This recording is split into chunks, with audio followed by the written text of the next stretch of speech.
you about. But part of me went, yeah, okay, that sounds a little scary, but also exciting. And I think this has a little bit of that element to it where we're starting off with a certain vision and passion, and it may change and develop along the way with your help, because I'm already getting feedback from different people, things to adjust here and there. It's very interesting. For me, holistic bhakti is all about something actually I've been aware of all the time I've been a devotee, the last 25 years, which is, I don't think I could ever articulate this many years ago, but it's become very clear and urgent now, actually, because we live in a world where, is that Fumi? Wow, Haribol Fumi. We live in a world where, you know, there's increasing crisis and division and strife, and the media these days, it's 24/7 of a cacophony of just slaughtering our brains with misfortune and rancor. And there's a world out there that is increasingly desirous and actually desperate for some sense of wisdom and guidance. And there is no culture in this world that's as high, as intimate, as glorious, and as beautiful that's ever existed, past, present, and future, than Vaishnavism. And we've been given the cup of nectar from Mahaprabhu and Parampara to share that with the world. But coming back to holistic bhakti is my strong conviction that until we as devotees are willing, without indulging and without becoming too introspective in an egoistic sense, but an observational and concerted effort to embrace, understand, observe, identify, and heal our dark side and bring it to Krishna, so that Krishna, Radha and Krishna, can fully purify it. So we don't keep hiding it. We expose it in an accepting way, but in a manner where it can be properly purified, and the alchemists would say transformed from lead into gold. Until we're able to do that, we will not heal as individuals. Until we heal, when we heal as individuals, we can help heal one another. And when we heal one another, we can be diverse. We can have all our lovely micro family sanghas, but we can be united in that diversity. And then we can be seen by other cultures and nations as a torchlight to the world, because we know how to be diverse and yet united at the same time, with healed hearts that are joyous and happy. So this, I feel that holistic bhakti is part of that work of self-honesty, of sharing, where we can really heal ourselves and each other, so that we can actually perform the sacred instructions of Mahaprabhu and Parampara for his golden age. So that's why I'm involved in this, and that's my personal inspiration, which I want to share with everybody. Tarun Krishnadas, I'd love to hear what you have to say on the same subject. Why did you want to set this up? Haribol, okay, I'm gonna try and keep it brief. I should have taken some notes, but it's been really busy with everything involved in this project, and I completely forgot to do it. So I'm gonna try and speak off the cuff. Basically, I've found in my Krishna consciousness that I've been very fortunate to have close relationships with various different older devotees who have shared a lot of their personal experiences in terms of integrating Krishna consciousness into their daily lives, and also integrating their daily lives into Krishna consciousness. And I think like a few months ago, a group of me and my friends, we all had this chat with Sripad Nemi Maharaj, and he was asking, what can the Sangha do for all of us? And the theme that seemed to come up time after time after time was that there was this disconnect. And this is obviously, especially during coronavirus, where we can't all go and visit the temple and we can't all organically make connections. But still, it was an issue that needed to be resolved. And I thought if I could come up with some, or together we could come up with some sort of format where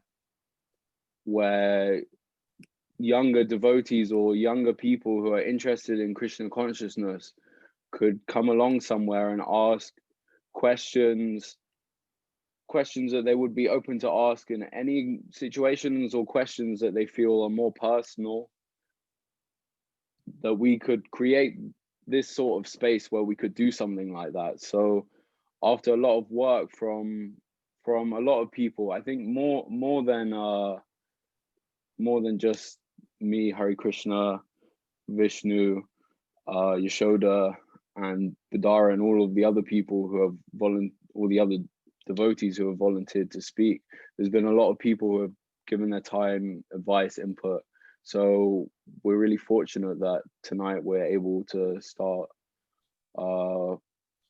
something that hopefully can continue on for a long time. And yeah, I hope this is a wonderful experience for everyone. I hope that everyone can get something from this meeting. And yeah, I'm going to pass on to Vishnu Priya now to answer the same question. Hey, Haribol everyone, Dandavat Pranams. I hope you guys can hear me okay. We all good? Yeah, amazing, cool. So the reason why we started this was, there was many reasons behind it. As Yashoda and Prabhu said, you know, all of us had different reasons. And personally for me, is I realized that as young people, or, you know, the younger generation, there's so many things that we go through on a daily basis. In fact, I was actually speaking to, you know, even some more senior people, and it seems like the issues that we have between the generations are quite similar. You know, we're all going through the same things, we're all dealing with similar situations. And so it was really nice that we were able to break it down into different things that we all struggle with, and we were able to create, you know, sessions on it. So like today we're dealing with, you know, self identification, you know, self-esteem, all of this type of stuff. And personally for me, like, you know, these are all topics that I even struggle with. You know, mental health is something that's such a major thing, and I'm so grateful that that's the you know, that's the session that we're starting off with, because I feel like this will be able to, you know, so many people will be able to benefit from this. And, you know, we're just grateful to be able to hear from such senior people like Bhudhara Prabhu, like, you know, we've got Bhagavat Maharaj on the scene, and that's absolutely insane for me to even fathom right now. And, you know, I'm just really grateful that, you know, it's our first ever session, and we've already, you know, got over 30 people on the call. And it's absolutely beautiful that we can do something like this when we're in, you know, lockdown, and we've got devotees from all around the world plugged into one space, and, you know, we're all learning together, we're all growing together. And I think it's just such a beautiful thing that everyone will be able to benefit from. But I think I'm going to be able to pass it on to Hare Krishna. Prabhu? Thank you, Haribol. Yeah, same really. Just lots of things, lots of parts of life that can kind of get ignored, you know. And I was inspired by the opportunity to, I helped put together like the kind of the scheme of the different sessions, and I wanted to do it in a way that would like cover all aspects of life, so that we could connect bhakti with everything in our life, you know, like in a kind of exhaustive way, that no part of our lives would be left untouched by bhakti. So I kind of helped with that. And then when all of the organization and everything was to be done, I dipped out and let everyone do the hard work. So I haven't really actually contributed a huge amount, but I'm very happy for what I did contribute, and I'm excited for what happens. Yeah, so Hare Krishna. You laid the foundation stone with the format, actually. It's very incredibly valuable to bring that conceptual structure to. You put in a lot of work.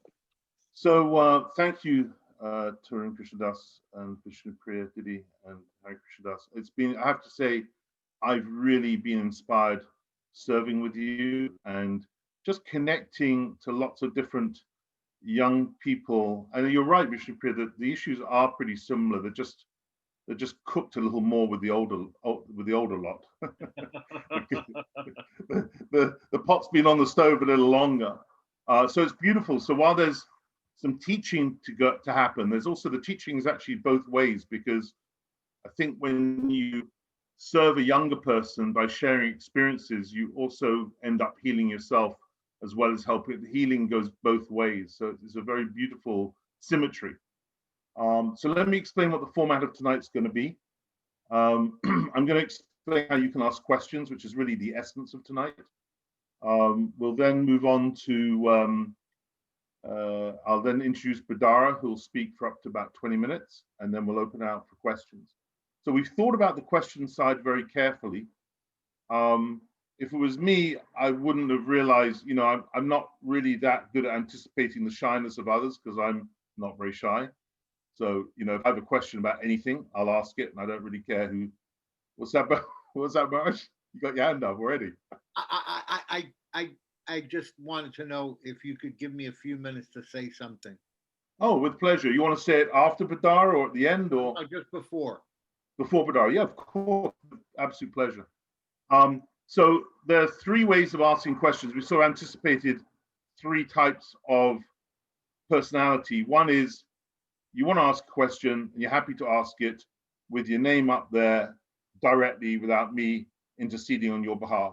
So if you that's the situation, just text me, chat to me in Zoom, just to me, not to everyone, just to me, your question, and make it clear you're happy to ask directly. And if the question kind of has the right, you know, if it's in the right order and relevant, I'll then call on you to ask that question. So that's the simplest one. That's question one. Second type of person is the person who wants to ask a question, is happy that I know their question, but doesn't really want to be known generally. So that person, again, chat to me in Zoom and make it clear you want to be anonymous. And I will ask the question on your behalf without naming you, okay? And the third person is the person who's the most confidential, who wants to ask the question, wants to be anonymous to everyone, and doesn't want me to know who the person asking the question is. In that case, we've got a little program, and Tarun Krishnadas is going to put up the link. Can you do that, Prabhu? Yeah. He'll put up the link. Super easy. Even I can do it. You just click on the link. It will then say, have a box. You submit your question. The question, and you write the question, submit it. That comes through to me, but all I can see is the question. I can't see who you are, okay? So then I can ask that question on your behalf. So there's three ways. We'll repeat that a couple of times throughout, because I know what this technical stuff is like. Not everybody gets it first time. So I'll repeat that process a couple of times throughout tonight. So the question process is simple. So the first person, in 2 out of the 3 cases, just Zoom chat me. Tell me if you want to be anonymous or not. If you want to be anonymous from me, use the program. And Tarun Krishnadas, have you posted that yet, Prabhu? Yeah, I've posted it. There's a summary of how to ask the questions, just as Yashoda Nandan Prabhu has explained in the chat. Right. And included in that is the link to submit anonymous questions. And if you have any other issues in terms of asking questions, you're not sure about anything, feel free to send me a message in the chat and I can answer any of your questions or if you have any problems. So we're the other thing is we're recording this, and again, we want to be very careful on privacy. So what's going to happen is whoever's asking the question, I will repeat the question. I won't always repeat who it is if they don't want me to. Obviously, the person live, then that's different.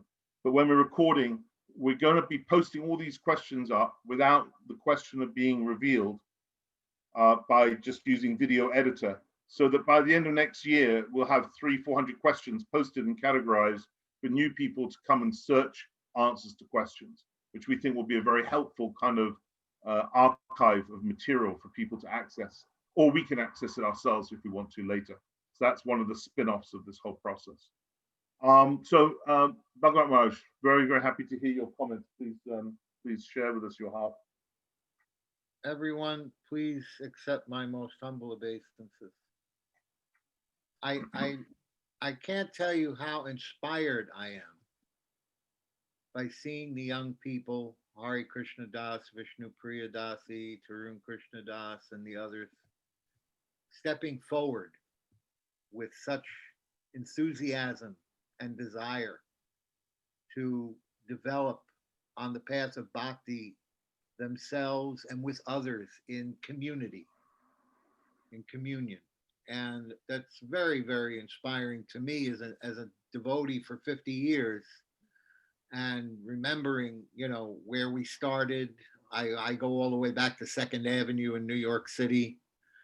So remembering that and seeing this, and very inspiring and very heartwarming and very encouraging to me to see the next generation stepping up to make it happen. Srila Prabhupada put something on the wall one time in Second Avenue. 4 things. He said the first thing is your health. The second thing is chanting. The third thing is Sankirtan. And the fourth thing is the temple programs. So he made that listing, what is the most important. And he put the first thing is health. And from my study of Ayurveda and from the study of Bhagavad Gita, we understand that our physical health comes about by our mental health. If our mental health is not completely balanced and correct, if we're harboring the anarthas, lust, anger, greed, envy, illusion, etc., then with all those negative emotions, the mental health creates negative emotional imprints that descend into the physical body, which then, in cooperation with karma, etc., settle into the weakest parts of the body and create disease. So all disease ultimately comes from a lack of mental health. And the mental health can only be really and truly rectified by bhakti. And you may do all kinds of material counseling, psychology, psychiatry, whatever, but that's only going to give you an ability to somehow or other keep from going overboard in an addictive fashion. But the root of it can only be pulled out by the association of a devotee or devotees. And so I feel that we're extremely fortunate. I have worked with Bhudhara Prabhu for many years, and he has helped me in ways that I can't even describe or imagine. And I made it a point of being able to be here today to hear his valuable words and guidance on how we can balance our negative emotional health with positive emotional things of love, joy, forgiveness, compassion, etc. I've come to hear this so that I can heal also. I also want to heal, and I also want to become a better devotee. So I thank you, Jasodanandan Prabhu and Tarun Krishna and Vishnu Priya and Hari Krishna and everybody that was responsible for organizing this, because it is the need of the day. And I thank you very much. Hari Krishna. Hare Krishna. Thank you, Maharaj.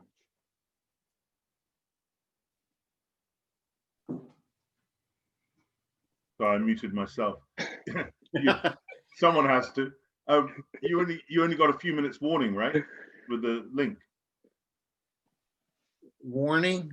Yeah, for tonight. You only got the link a few minutes ago, right? No, the link came on my phone. That wasn't a problem. I had internet on my phone, but the internet in the house to connect here. Yeah. No, that's what I love about you, is you could just like speak in from the heart very, very quickly. That's a beautiful, it's a real blessing. Thank you. Very, very nice. Very heartwarming. The need of the day, you said. It reminds me of I was listening to a lecture by, I'm going to get this wrong, this name, Adya Das. He passed away in 2010. He was a really wonderful ISKCON devotee, and he was saying that we needed a grassroots revolution in Sankirtan. Yeah, amazing lecture. Reminded me a bit of that.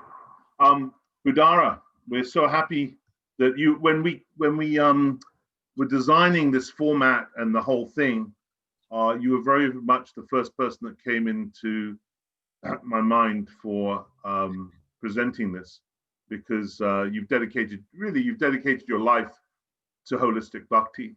I don't think anyone could have brought me into Krishna consciousness other than you, because of the integrated holistic way in which you present bhakti, and because of the practical way in which you present it, or have always presented it. I think if I had been brought in by most people, I would have run a mile. So this is quite a personal experience for me. I know you've helped so many other people, thousands of people, in all different stages of their bhakti evolution, revolution. So I can't think of a better person to start our first holistic bhakti session off. So I'm going to hand over to you, Bhudhara, and yeah, share your heart. Okay, thank Hare you. Krishna. Dandavats, everyone. Thank you for having me. I came prepared with notes, but as all really good talks are, usually they're not dependent on notes. So I'm going to throw my notes out and just try to keep a few big ideas that I want to share with everybody, and pick up on a little bit the theme of what Bhagwan Maharaj talked about earlier, how he's very happy and very inspired to see all the young people here, next generation devotees, taking this really serious and being really inspired to pull this together. So thank you again, everyone, for having me and for thinking of me. So, you know, today's subject, self-esteem, identity, and mental well-being. What can I possibly say in 20 minutes? I'm going to touch on a few big ideas, hopefully with the idea of just kind of stimulating a little bit of thought so that we can engage in discussion. I'm somebody that I really enjoy speaking with people, and I always find that in whatever exchange I have with people that I'm learning as much as I'm teaching. In fact, I would say probably I'm learning more than the person I might be teaching. So I'm looking forward to sharing with you and exploring whatever questions come to mind. I myself have a bunch of them, so let's see what happens. You know, I'm reminded of George Orwell, who's famous for, he passed away when he was about 46 years old. And of course, anybody who's been to high school and had a halfway decent education was asked to read 1984. And if you read 1984, it's really hard not to see us in that kind of situation. And he's very famous for saying his last entry in his diary before he died is that everyone deserves the face they have at 50. And so here it is, and you're just seeing it now. And like Bhagwan Maharaj, you know, it speaks for itself. I happen to be 66 years old, and in terms of identity and self-esteem and mental well-being, I've been searching for that my whole life. And I think the key to mental well-being and identity and purpose is to find a meaningful purpose, to find a place to be in the world and to be useful to other people. I come out of a personal background that, you know, by all accounts, I should be dead now or in prison or something like that. Out of 6 siblings, 4 of my siblings passed away tragically, either through drugs or AIDS or suicide. And that's the result of my childhood. So I came to Krishna consciousness with that big question, who am I? And what is this all about? And what am I doing here? And please help me, dear God, make sense of it. In fact, I remember being on, I think it was Commonwealth Avenue in Boston, where I really prayed fervently to Krishna. I had been chanting for some time already. I said, please show me the way, please show me the truth. And, you know, the following Sunday, I was at the Hare Krishna temple, and the Wednesday after that, I had shaved up and moved into the temple. So I think that the purpose of human life really is about the search for identity. And you know, when we think of our identity and when we're searching for our truth, I don't mean the kind of truth that, like, who am I? How do you know me? Everyone said a few nice things about me. I don't really mean that. That's not what I mean by truth. I mean the truth of my real self, my authentic inner being. And we all have that gnawing pull in that direction. And I think that if we're looking at things like mental health and a sense of well-being and a sense of purpose, we have to realize, well, where we're coming from. So I gave you a little bit of a background of my story, but where are we now as a group of people? Where are we now as devotees, and where are we now in the culture that is our host? What is our host culture all about? And so, I want to kind of throw the idea out that, if you're struggling, as we all are, really, you need to really realize that you're not alone in that, that the odds are stacked against you, actually. We're living in a culture that maintains itself by ensuring that you actually remain lost and identityless, that you don't find your identity. Because when you don't find your identity, when you don't find your meaningful purpose, that means you're vacant within, and you cannot find satisfaction. You cannot really find ultimate happiness without finding that purpose. So we're living in a culture which is, you could almost call it the culture of the hyper individual. It's all about identity. It's all about fame. It's all about being recognized. But it's a false notion, because the culture is promising us something that actually, in truth, is forever withheld. And so we cannot find our identity in this culture. We cannot find our identity in this material society. You cannot find your identity until you become really free of all your material attachments, until you really know who and what you really are, not what you have or what you own. And that's how our culture defines identity. What is my job? Who's my wife? How much money do I have?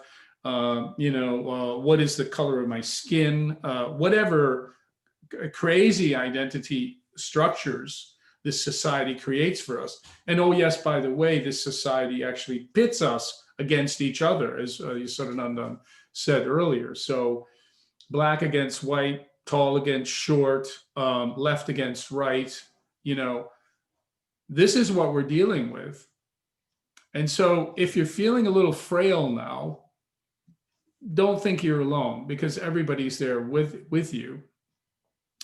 And if we're really honest, as what I understand this, these meetings are really all going to be all about, it's about us really being honest with each other, us being vulnerable with each other. And the work that I've done over the last 15 years, Bhagavad Maharaj knows a little bit about it. It's something I'm working on called the Dharma Diamond. It basically explains how our identity finds its meaningful expression in relationship to other people. And that without being in honest relationship, we can't hope to be happy. And of course, that's the message of Krishna consciousness, isn't it? It's like, who are you? Oh, you're a servant of Krishna. You're not a servant of yourself. You're not a servant of your place in the world, your false identity. So just to throw a few more ideas out, and then I'd like to open it up to discussion. A contemporary of George Orwell, and it was Aldous Huxley, who wrote Brave New World. And in his book, Brave New World, makes the following, one of his characters makes the following statement. He says, oh, it's the fault of civilization. Call it the fault of civilization. God isn't compatible with machinery and scientific medicine and universal happiness. You must make your choice. Our civilization has chosen machinery and medicine and happiness. So our culture is really telling us that this is what is real and this is what is going to make us happy. And in contrast to the idea that, that there is a God and that you are a servant of God. And so really that's kind of the challenge that we all face. But just as in Brave New World, we really, our response only can be that of the character in Huxley's book. He says, well, in response to that, but I don't want comfort. I want God. I want poetry. I want real danger. I want freedom. I want goodness. And I want to sin. I want the sin of being different from everybody else. So I think this is a theme I'd like to explore with everybody a little bit tonight, because as devotees, we are different.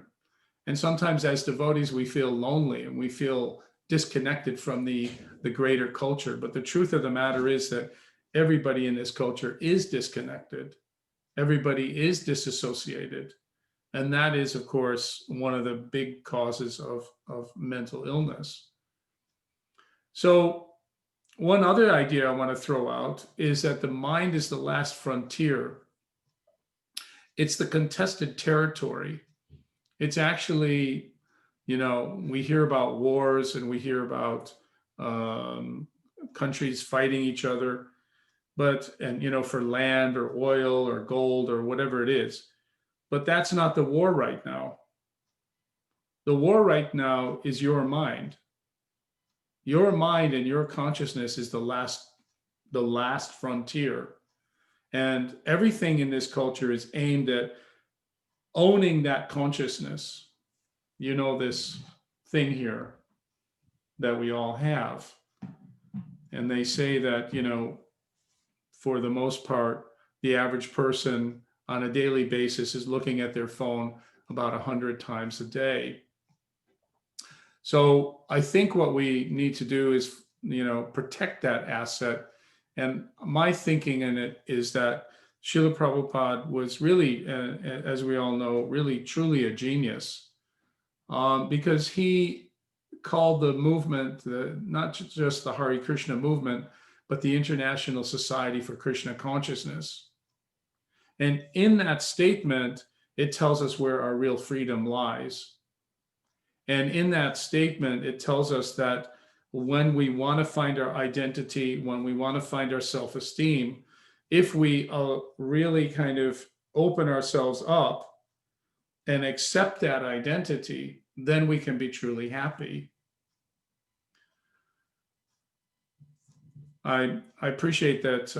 I've thrown my notes out, so I'm kind of moving around a little bit, but I'd like to kind of wrap it up before we go to questions by saying that what I really feel is important about these meetings that everyone is proposing is that I would like to see the older generation, and I've been saying this to the sannyasis and my godbrothers for a long time, that I really feel that the role that we should play as the older generation is to empower the younger generation. And by that, I mean, the example that I have is Srila Prabhupada. And Srila Prabhupada, when we came to him, I mean, I was 17 years old. I don't know how old Bhagavad Maharaj was, but probably not that much more older than that. And Prabhupada gave us a belief in ourselves, not in a life coaching kind of way, believe in yourself. What do you want? What do you desire? Go after it, man. You can have it.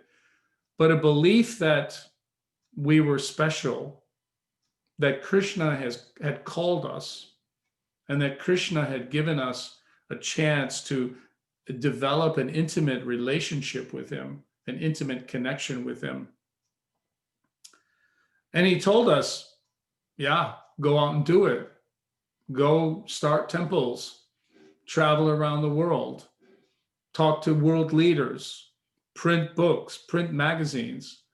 I remember being interviewed in a television station as myself and Adi Keshav Das. We were being interviewed about deprogramming. And I was maybe only 18 or 19 years old. What did I know? How do I know how to talk to, a newscaster? But Prabhupada gave us that self-belief. And I really want to kind of say that I'm here to serve you, to find that in yourself.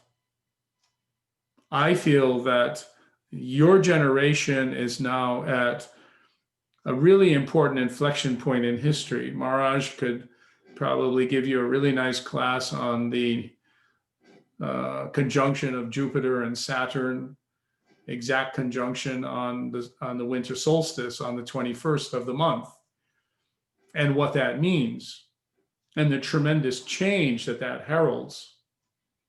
And I would say to you that you're part of history. So, Maharaj and I, all we need to do is show up. When you're old, sometimes age gives you a certain dignity that you might not really deserve, but everybody goes, oh, he's got a long white beard, so okay, I'm gonna listen to him. We were part of history. You are history. You're living history, and you're just like we were in the 60s. You are part of a really important period of time. If you don't believe in yourself, if you don't have complete faith in that magical connection with Guru and Krishna, you're missing out. We did wonderful things. We did a lot of stupid things too, by the way. But we did a few wonderful things as well, thanks to Prabhupada. And Prabhupada gave us that sense. By the way, here's a picture I'm looking at when I'm of Prabhupada here. So Prabhupada gave us that belief that, we could do anything. Why? Because the order of the Guru empowers the disciple. The Guru gives the disciple all the Shakti, all the ability, all the resource necessary to do what the Guru wants them to do. And I think that your role now at this really difficult juncture in the world is to raise consciousness in people about the need to protect their consciousness, the need to give their consciousness to God, and to find a new way forward based on spiritual values. I saw a documentary the other day called Kiss the Ground, by the way. I really highly recommend it.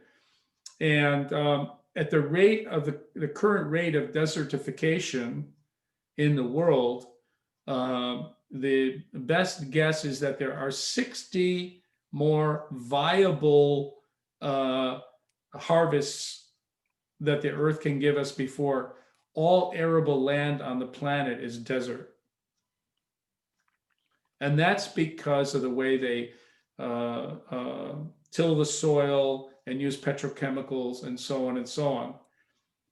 So my point in bringing that up is that if there ever was a time for action, this is now. I'm 66. I joined the movement basically, I guess it would be, oh my God, like 49 years ago. So you've got my lifetime ahead of you to try to bring this message to people and to try to change the way that people are looking at reality. And the way we can do that is by helping each other.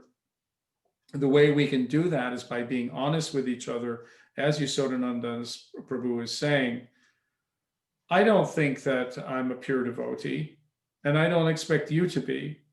But if I can develop loving, gentle relationships with you, we can be happy together. And that's, I think, an important message.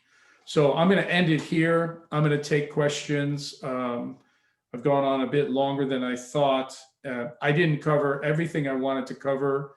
And I apologize for any kind of roaming around in my thoughts. But I hope I was clear enough in presenting what I presented to you. Thank you very much, Bhudhara Prabhu. Beautiful. All right, that's a beautiful start. Thank you so much. And I agree with you. Speaking without notes is the best thing ever. Sometimes you take notes, you prepare, and then 5 minutes before you just chuck them in the bin, and whatever was important comes out through the heart. Yeah. So I echo that sentiment. Would you mind putting up in chat what that documentary is called? Yes, I'll do that now. It's quite a lot of interest there. We've got questions pouring in. So those of you that want to ask questions, please do get your questions in. I'll try and get everybody answered if possible. Apologies if your question is not answered. Just to repeat the method of asking questions, please do not ask questions posting it to everyone. Just ask questions to me and make it clear whether you want to be anonymous or not. And if you want to be anonymous to me, so you want to be completely anonymous, then click on the link that Tarun Krishnadas is about to post, and go through to that link and then submit your question there. So I'll repeat. Preempted you.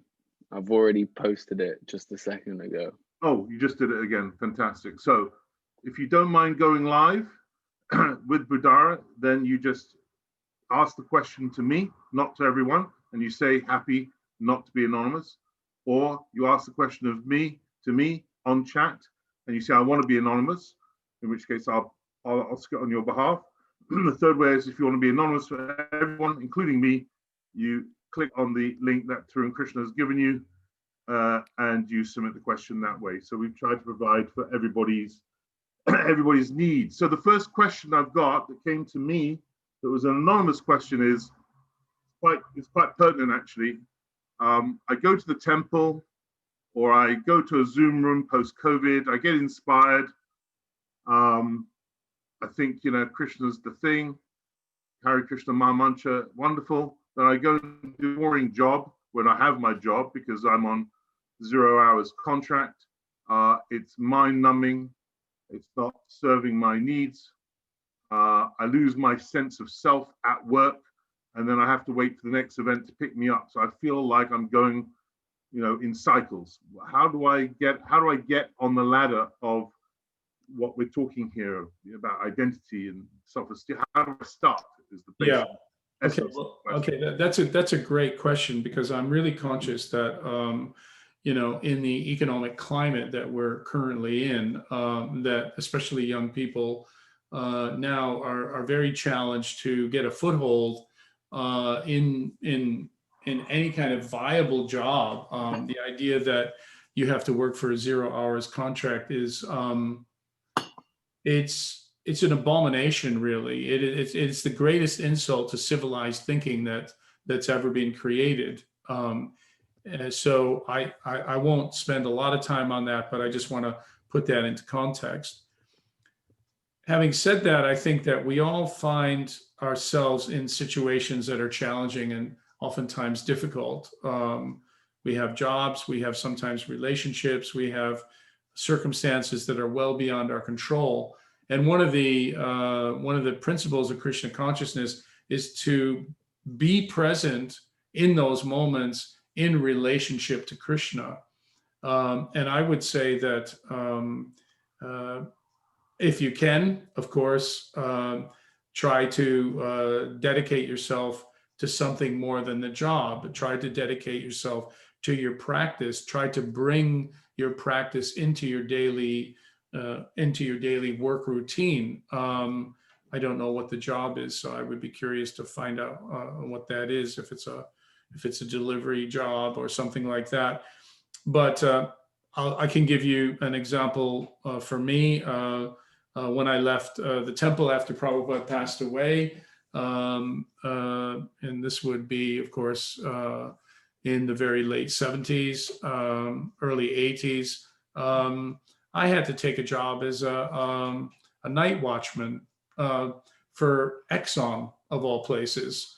And I had to put on a polyester leisure suit and look like a security guard.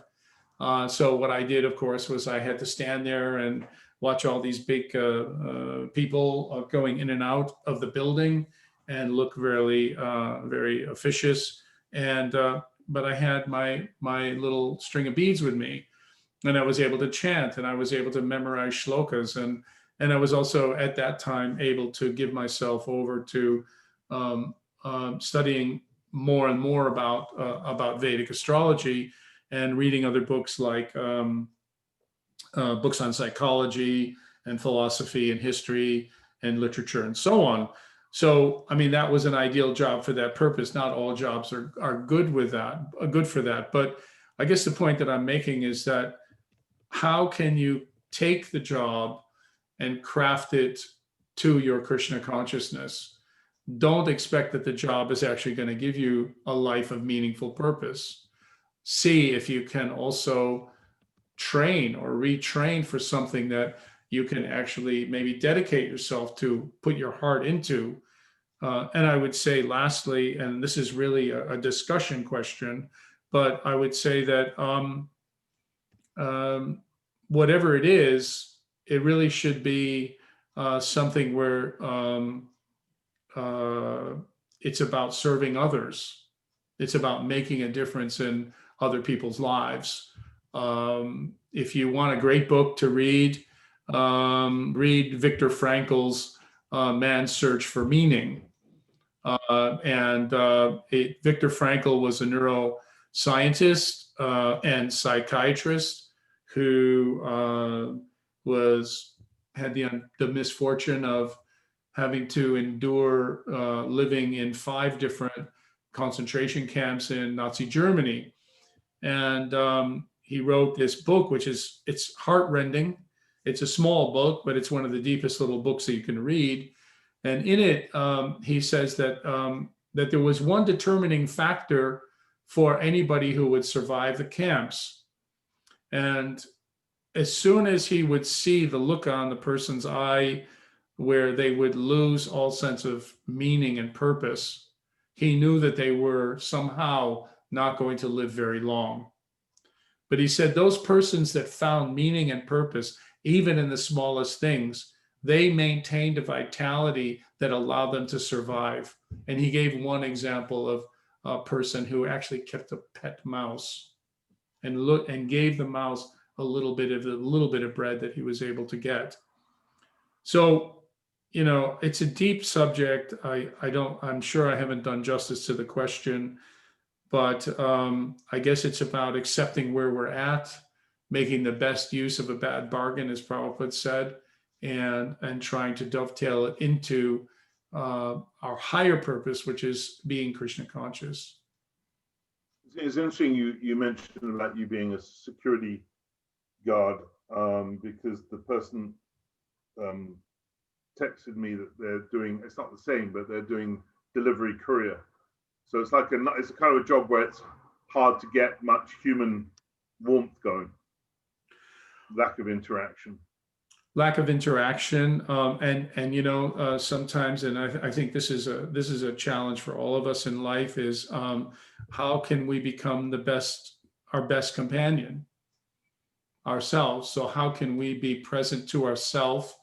How can we make good friends with ourselves? And how can we be our own best friend? And that means investing in ourselves. I mean, I saw Mike Lee's movie about, I think it's called Sorry You Were Out, or Sorry We Missed You, or something like that. And it's about the trials and tribulations of a delivery driver on 0 hours contract. And it's absolutely heartbreaking. And so I have a sense of it from that.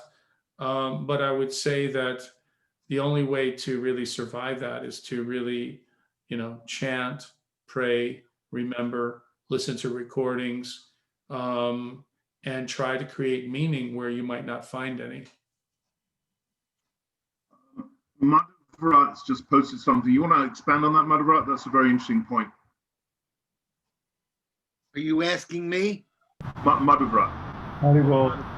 No, I was just saying that I've done all kinds of strange jobs in my life, and I've also done that courier driving, and I was doing central London delivering house plants, and it was very, very, you can imagine driving in around Oxford Street and all around the West End. But I just used to have bhajans, or there's like 24-hour Krishna radio that you can get on your phone that's like all different types of, there's little bits of classes, bhajans, all kinds of like snippets that are, DJ'd, and so they come on at random. Or you can choose something like that. Tridandi Maharaj's Jaiva Dharma is really good to listen to. So when you're sort of jumping in and out of your vehicle, instead of having Radio 1 on or something awful like that, then you have something that is Krishna conscious. Even if it's just bhajans, it sort of absorbs into your consciousness, and it really changes. And to be honest, I've had some quite strong spiritual experiences just driving around doing mundane things, like realizations, like the mercy of Guru coming, because you're making an effort in that very difficult situation to remember Guru and Krishna in some way. You occasionally will get like a sort of a ray of hope and light. So I would encourage whoever it is to do that kind of thing. And you can chant while you drive. I mean, my Gurudev said don't use your beads, but you can chant. That if I can interject something, I mean, I think that that reminds me of something that I know Gurudev said, that the devotees that get to live in the temple, in the Math in India, or in Vrindavan in the Dham, and they're doing their chanting, they're very special persons, no doubt. He said, but those devotees who are in the West alone, and who are yet still fixed and practicing their bhakti, he described them as desert flowers, and fragrant desert flowers that he was personally going to collect and offer to his Swamini. So, it is heavy lifting. We are living in the Kali Yuga, and there are plenty of challenges for all of us. And whatever our condition is, if we can just bring some Krishna in there somehow, then our life will be made better. Bhudhara, may I say something? Sure. Haribol, to whoever asked the question, I would just like to say that I remembered Srila Prabhupada always said, we make our day like a transcendental sandwich. So even if you don't have much time, if in the morning you can do even 15, 20 minutes, just something Krishna conscious, maybe chant around, read 5 or 10 minutes, and then through the day, you do whatever you need to do in the material world. And in the evening, we close the sandwich with something small as well. And if we do that each day, Krishna sees that effort, and actually that memory will start to come. And we're actually, each time Prabhupada said, a little Krishna consciousness put into the mind in the morning, then we do the material things through the day, put something into the mind in the evening, then we sleep and we also go down into ignorance. So we wake up, we put something back into the mind. So by making that transcendental sandwich, the mind gradually will come a little more under control and be able to concentrate more in that way. That's really great. And speaking of sandwiches, it reminds me of a somewhat eccentric devotee who was one of the very first devotees to meet Srila Prabhupada on the Bowery, who was an old friend of mine. And he told me that when he first met Srila Prabhupada, and Prabhupada didn't even have 26 Second Avenue, he wanted to serve Prabhupada, but he happened to have a job in a delicatessen. And, in the delicatessen, of course, you're serving food which is not vegan or, vegetarian or whatever. And he said, Prabhupada, what should I do? He said, keep your job. Keep your job. And if you can serve Krishna with the fruits of your work, then do that. So, desperate times require desperate measures sometimes. And I think that the point really why I'm sharing that story is to say that, it's not about purity of the ritual, but it's about the power of our intent. What are we really trying to do with our life?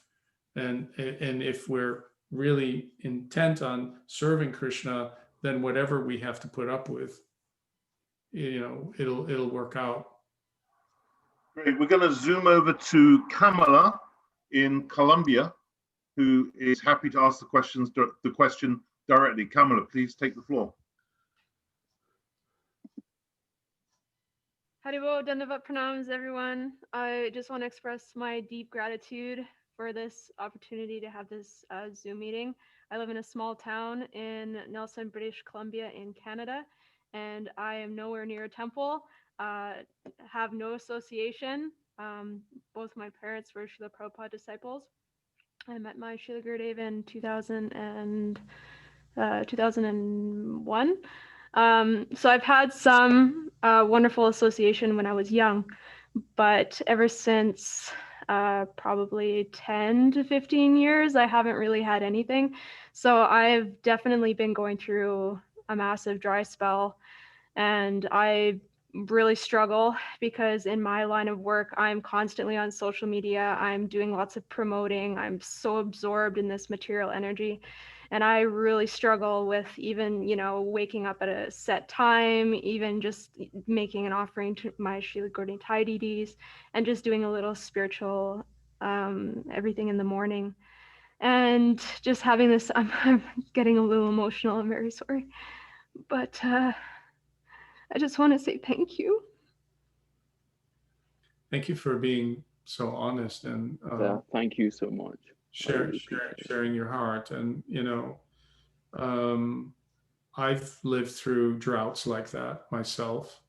I know many of us are right now, especially with COVID and we're being separated from each other. I'm dying to get up to London to participate in the Harinam Sankirtan that Yasoda Prabhu and everyone is organizing. But but for practical reasons, I haven't been able to do it. I think that, I don't want to get too deeply philosophical here, but, one of the aspects of Krishna consciousness is connection through separation.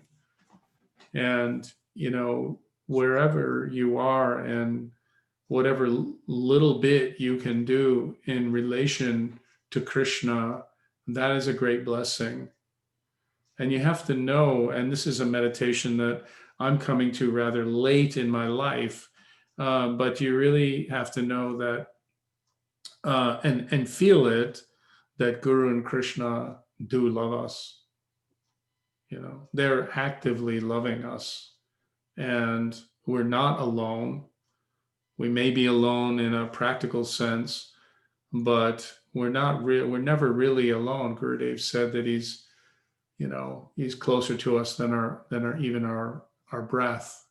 Mm-hmm. Can I ask one more question? Yeah. How do we deal with the not so far as depression, but how do we deal with just that knowledge of how long our path of bhakti is?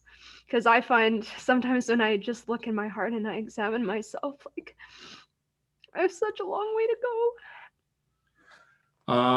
I'm not sure I can help you because I feel the same way. And I feel that it's a long journey, but I'm now coming to a place where I'm realizing that it's not as long as we think, because Krishna is in our heart. And I think one of the challenges in being a young devotee, being a devotee in general, is that we have I used to joke, I think with Ayasodananda, and I used to tell him, I said, to be a devotee, it's kind of like you have to be St. Francis to kind of join the club. And, it's like our aspiration is so high, and we can really, we know what that highest goal is through the example of our gurus and the saints that we follow. But, we can't really compare ourselves to them. We have to be present where we are. We have to be compassionate to ourselves and accept where we are, and maybe try to be happy with that, and to just feel that connection, instead of being overly critical and overly judgmental of us. Because in a way, I found, at least for myself, and I do have this tendency within myself, when I'm overly critical of myself, it doesn't help my bhakti at all. It actually kind of separates me from Guru and Krishna. I get a sense of otherness. Whereas if I just accept that that I'm a fallen person, I'm a little tiny spiritual particle of God. I'm a unit of love. I'm a misdirected unit of love. And all I can do, I'm a worthy recipient of mercy. And when I can be in that place and go to that place, which I sometimes find quite scary, but when I can go there, then all of a sudden I'm feeling that connection. And all of a sudden I'm feeling that grace coming to me. So that's where I'm at. I'm being honest with everybody here. Other people will probably have more lofty ways of describing a better way to approach the problem. Beautiful. Thank you for that exchange. That was very perfect way to start holistic bhakti. Honest, transparent, vulnerable. Beautiful. Thank you, Didi. I'm sorry, I didn't see the British bit in the Columbia. I thought I had a really good alliteration with Kamala from Columbia. I was like, that's great. I missed out the British bit. Actually, we have a really good question that links into that. This is an anonymous question, which is, how do I paraphrase it? So it's quite long.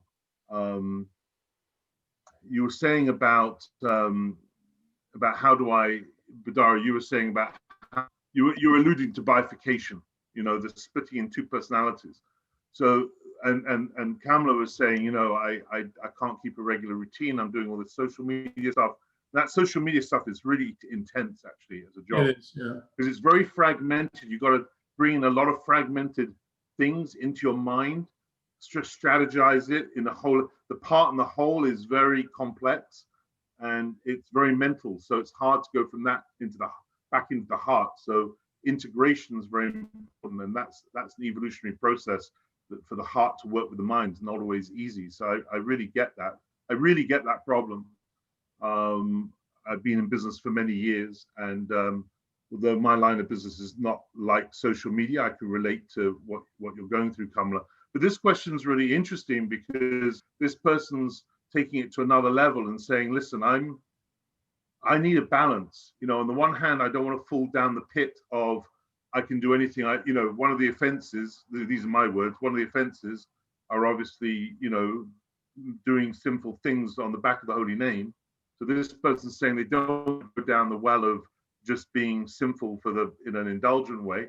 On the other hand, they're being realistic and saying, well, they can't follow the four regulative principles, but they want to be a devotee. So how does that work? How does that work without ending up with a split personality? It's really painful. I think that's a challenge for all of us, or at least most of us have been there. I would say that, that particular offense, as well as I understand it, is that it's a question of intent. So it's like if you have a licentious relationship with the holy name where you're saying that, well, I'm going to do anything I want. I'm going to be carefree. and I'm just going to take any liberty that I want on the strength of the holy name, and I'm going to then just assume that the holy name is going to correct all my wrongdoings. Well, that's what the offense is. But if one is being honest about where they're at, and I think that honesty is a really important part of self-esteem and real meaning and identity, you have to really check in with where you're at. You have to meet yourself where you're at. If you can't follow the regulated principles, well, do the best job you can. But don't, I often used to say, don't throw the baby out with the bathwater. The main thing is to keep a connection. And it's through that connection, it's through that constant remembrance and connection that the purification eventually comes. So it's maybe not overnight. I'm not saying that you should just, I'm giving everybody and myself carte blanche to do whatever we want to do and everything's going to be okay. But we also have to be realistic. We have to be compassionate, and we have to be understanding and hopeful. So it's really, I think it's very much about intent. The idea of bifurcation, I think integration of spiritual values and spiritual principles into our material lives is a challenge for all of us. We don't have a culture that is supporting that. That's actually, one of the things I started out in my talk with, that, don't be surprised if you find it difficult, because our culture is not arrayed in this way. And then there's so many ways to answer the question, but then lastly, when it comes to, social media and that kind of challenge, it's really important to point out that social media and computers and data orientation is actually, it's not compatible with our actual humanity. We have not evolved as in, and I can quote all kinds of references, Ian McGilchrist, The Master and His Emissary. There are so many books out there that are talking about this as being a real crisis in society, that there's so much information coming to us now, and it's impossible for us to make sense of it. As human beings, we have to see the bigger picture. We have to have the greater context. And when we have the greater context, we can make sense of things. When it's just data, we can't make sense of things. So, we should be mindful of that, and we should check in and spend time with ourselves through practice, through prayer, walking in the woods, whatever it is, and really kind of allow ourselves to be a human being. Because, too much data, it's actually, it will create that dislocation for us. Thanks, Bhudhara. I wanted to add an answer for Kamala. While you were talking, I didn't want to make a presumption about her status as a disciple. So I asked her who is her guru, and found out she's actually my god sister, Srila Narayan Maharaj. And I want to add something that I feel is very important. It's something I deeply feel about all of us, is that this idea that you have to believe in yourself, this kind of American, it's kind of a derivation, work ethic, it doesn't actually come from the Lutheran Protestant tradition, but it's a kind of derivative of it, a distorted derivative of that. Believe in yourself and anything can happen. You're capable of anything. Well, we're not actually capable of anything in the material world. Astrological charts will demonstrate that we're capable of some things, but not capable of others. If you ever see me driving a car, I'll never be a racing driver champion, right? That was meant for Bhudhara in particular. One or two others have suffered at my hands. Now, the point is, though, is that we've been selected, those of us who've been selected by Bon Maharaj or Narayan Maharaj or Srila Prabhupada as devotees. That means essentially, on one level, I'm going to say something slightly provocative and controversial. In a way, we're already pure devotees. Outside of material time, it's already there. We've got the visa stamp. We just haven't actually taken the airplane to the destination yet. Now we have to endeavor, we can't just check out and fly on Gurudev's airplane, but we are 99% flying on Gurudev's airplane because we're flying on Krishna's airplane. We have been selected. That means we've already been given it. We just have to accept it, actually. So you haven't got that far to go on one level. On one level, it might seem you have, but on another level, you haven't. You've got the visa. You just got to get to the airport, pack your bags, get to the airport, get on the plane, and get to your destination, because Gurudev's he's already got a place for you in Goloka Vrindavan. That's guaranteed. You just got to accept it, which links into a comment you made earlier on Zoom where you said gratitude. You said, right, that gratitude really helps you. So if you extend your gratitude at the micro level, which you're already doing, but at the macro level, thank you so much, Gurudev, for selecting me, for picking me out from this crazy world to go there. I'm so grateful. Please, and if you don't have greed, maybe you do already have some greed, pray greed for greed. Because when you start praying greed for greed, the greed will come. And when the greed comes, then you get greedy for more greed. And then you can't stop. Then you'll be on fire. So, and that can happen within what I'm talking about, that this transformation, which involves gratitude and grace and believing in Srila Gurudev's message, believing in Srila Gurudev's vision of you rather than necessarily your own vision of yourself. This transformation can happen very, very quickly. It's immediately available to you. That's what I wanted to share with you. And for anybody else who's got the same question. What you're saying there, Srila Sridhar Maharaj says. He said, from the moment you accept Krishna consciousness, your destiny is to go there, to Krishna. He said, you will go. Right. It's only up to you. It's a matter of time. Which reminds me of Srila Prabhupada's story when he was sitting on the bench by the East River there, and the old man was asking him who he was, and he said, I have 100 temples and 100 books and thousands of disciples, and I have this and this and this and this. And the old man said, I never heard of you. He said, where are all these things? He said, they're separated from me by time. So it's only time that separates us, and time in the material world and time in the spiritual world are like, it's actually a blink of the eye. We don't realize. It's like the story that Gurudev tells us about when they're in Bandaravan and then they go into the Mandravan forest. Krishna swallows the forest fire. Before he swallows, he tells them, close your eyes. So they close their eyes, and then he says, open your eyes. And when they open their eyes, they're not in the forest with the fire, but they're back in Bandaravan eating lunch. So he said, the coward boys start thinking, was there a fire? Were we there? Gurudev said, when you become enlightened, it'll be like that. You'll think, was I even in this place? Was I ever in this dream? Wow.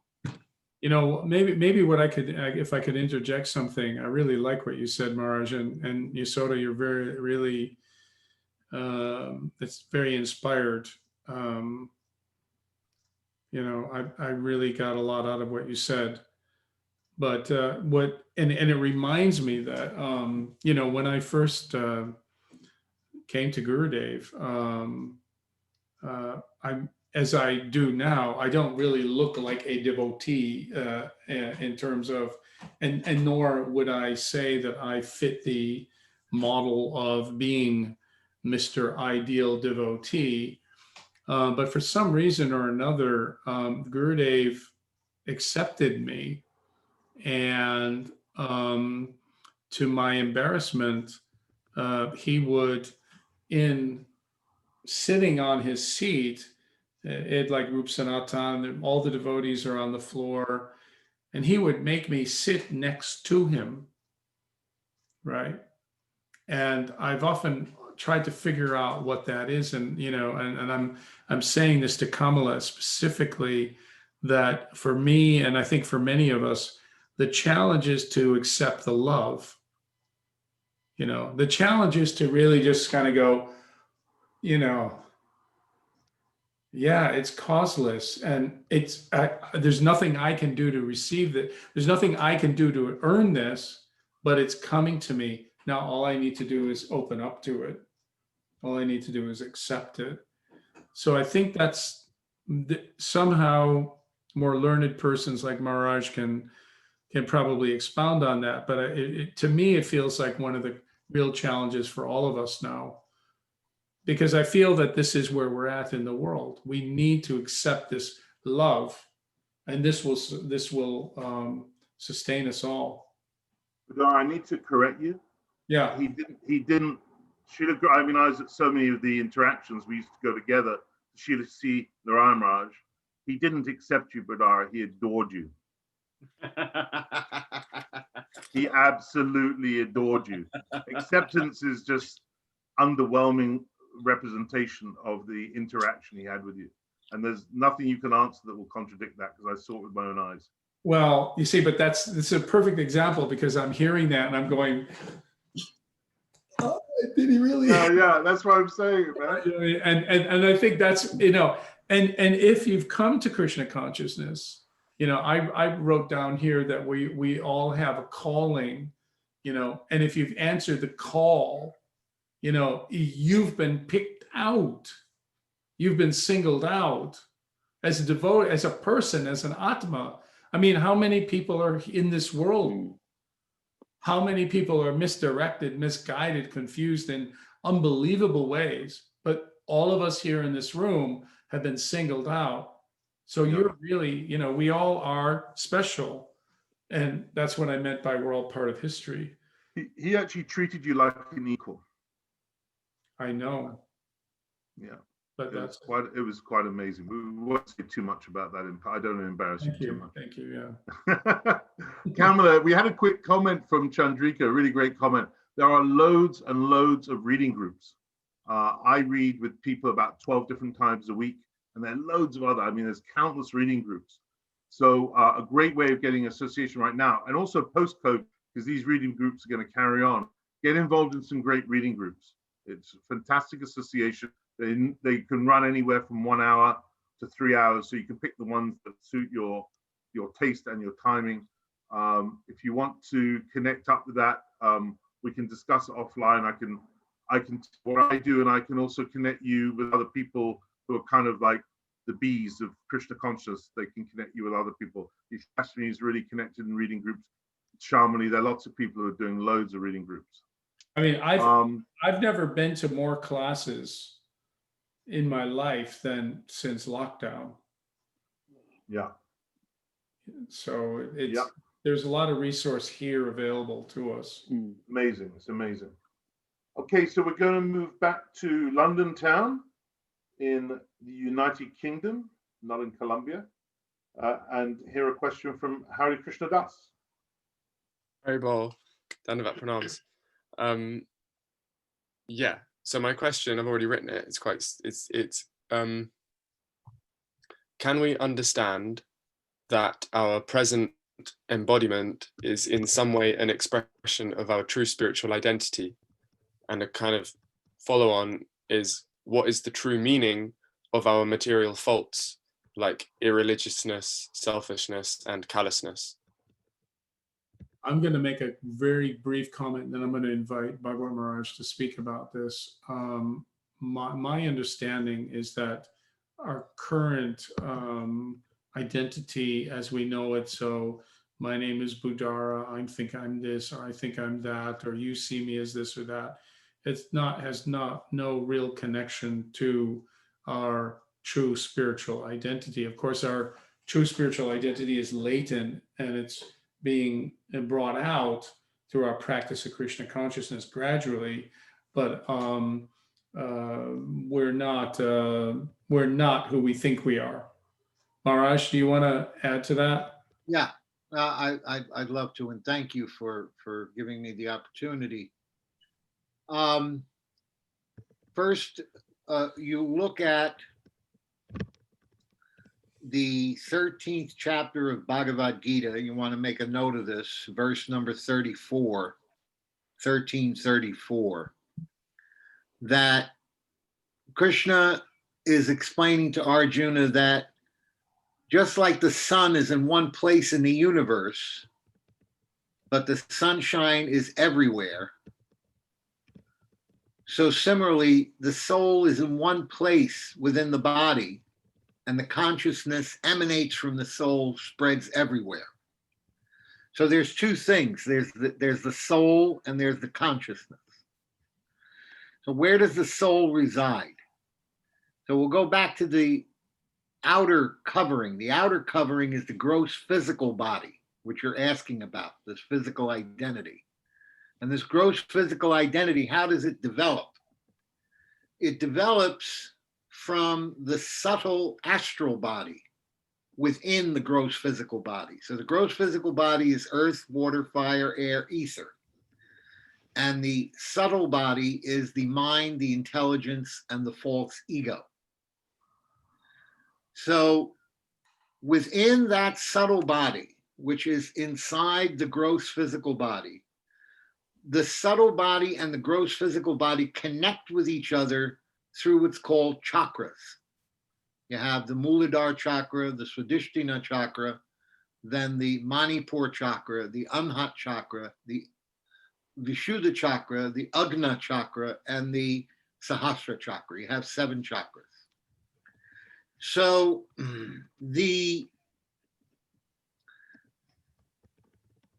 the area of the heart, Prabhupada says that the soul in that verse, in the purport, he says that the soul is in the area of the heart because it's in the heart chakra in the subtle body, okay?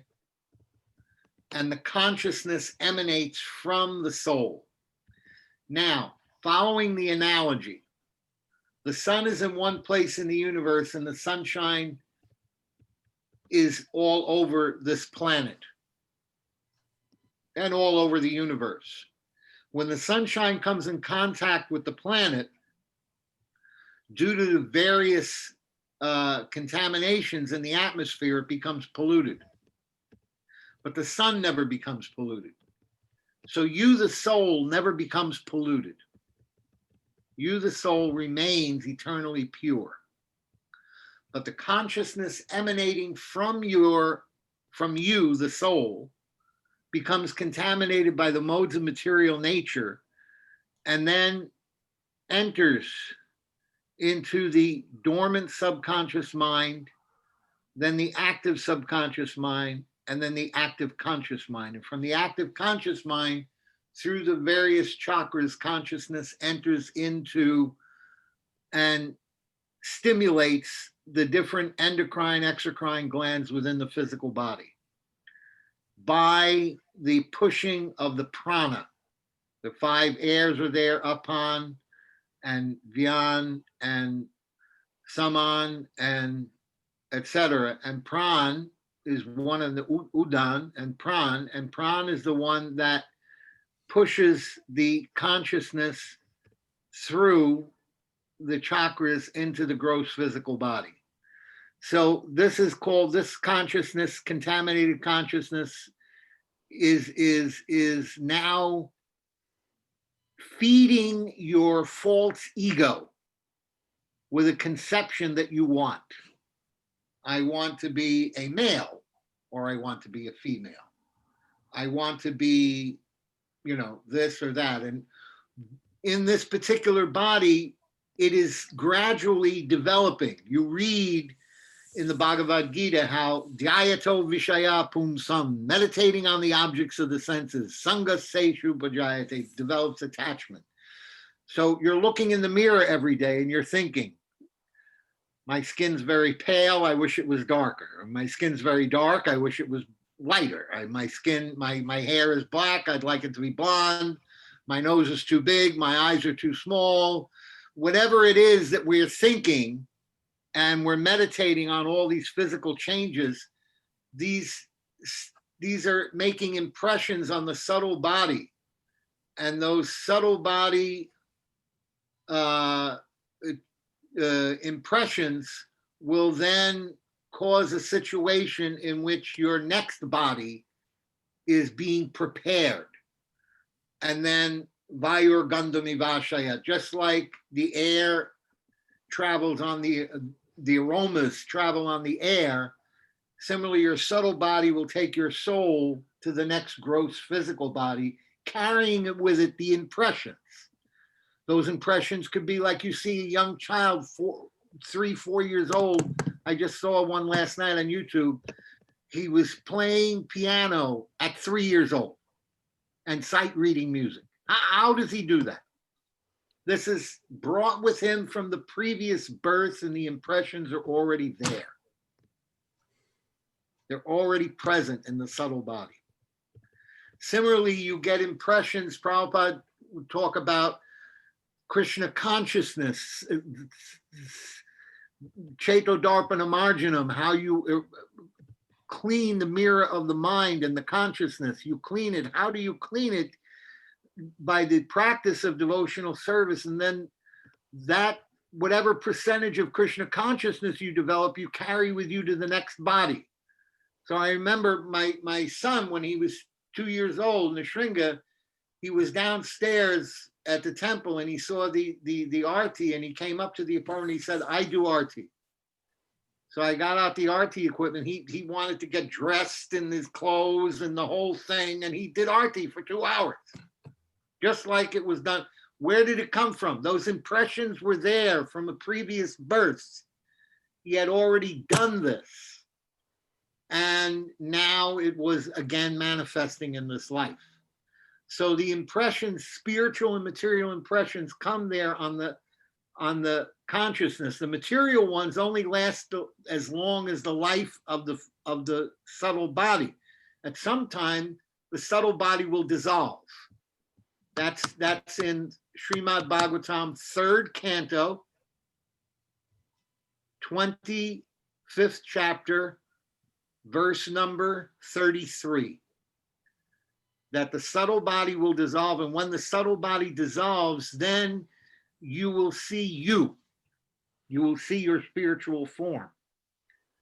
And this usually takes place at the juncture between asakti and prem, bhav, asakti and bhav.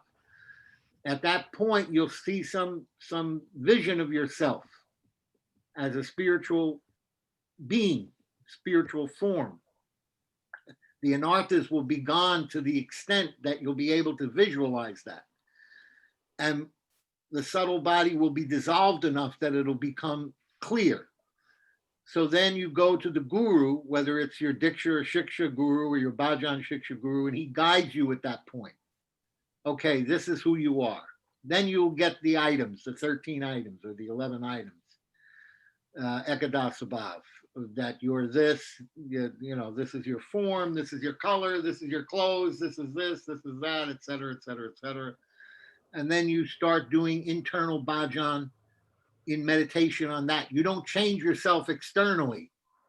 You don't start dressing like a gopi or Nanda Maharaj or whatever it is.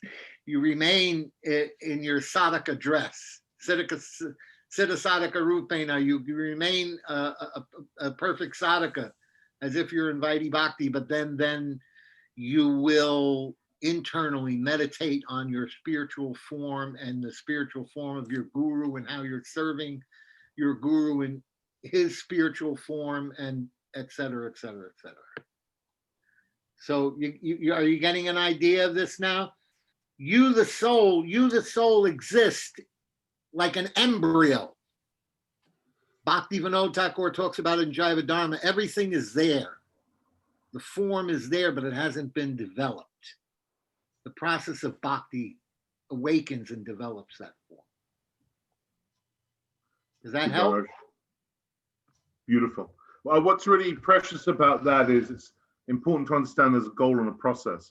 Because although you started at a very neophyte level of existence, then worked to a very advanced level, and some people might have thought, well, hang on, I'm so far away from that in how I feel. It's always given me huge encouragement to know there's a clear goal and there's a clear process, and there's evidence that that process can be accomplished. And so therefore I'm going to keep in this game because it's going to give me the best prize that's possible in all the universes.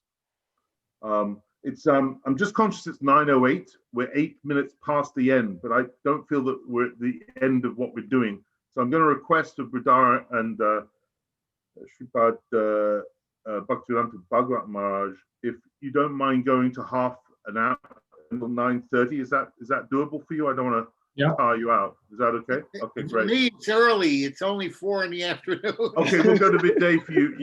You can go to midnight, Maharaj. So once Bhudhara bows out at 9:30, I don't think Maharaj will have any problem going to midnight. Okay, so I've got a really good question here. It's a bit cryptic. It said, if I'm not a devotee, so I can't work out, it's anonymous, I can't work out whether this person is a devotee or not. So he's either, or she's either a devotee, sort of presenting an example of a non-devotee, or they're actually a non-devotee. Let's assume they're a non-devotee. How can I use the Hare Krishna understanding of identity to help me in my daily life? It's kind of Maybe I'll start off and then Maharaj can jump in. I would say, one of the most important things is to realize that you're not the conditioned reality, you're not the small story that life has handed you. And that, that small story that our parents hand us and society hands us and our friends hands us, and, that's not who we really are.